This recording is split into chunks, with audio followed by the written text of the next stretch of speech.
దేవుణ్ణి నమ్మిన తర్వాత, దేవుని బిడ్డగా ఏర్పాటు చేయబడిన తర్వాత దేవుడు వారికి సర్వ సమృద్ధిని, సమస్త విధములైనటువంటి కృపను విస్తరింపజేయగలడు. ఇట్టి విషయాల్లో ఎలాంటి అనుమానము కూడా ఒక క్రైస్తవునికి ఉండకూడదు. హల్లెలూయా.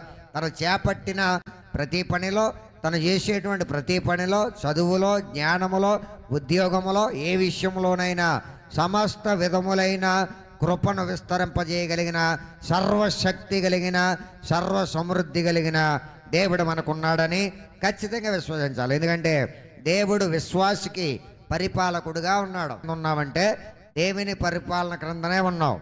ఒక్కసారి దేవుని బిడ్డగా ఏర్పాటు చేయబడిన తర్వాత నీకు పరిపాలకుడిగా దేవుడే ఉన్నాడు కనుక నువ్వు చేసేటువంటి ప్రతి పనిలో కూడా సర్వ సమృద్ధిని, సర్వ కృపను విస్తరింపజేయగలిగిన, సర్వ సమృద్ధి కలిగినటువంటి దేవుడు. హల్లెలూయా, హల్లెలూయా.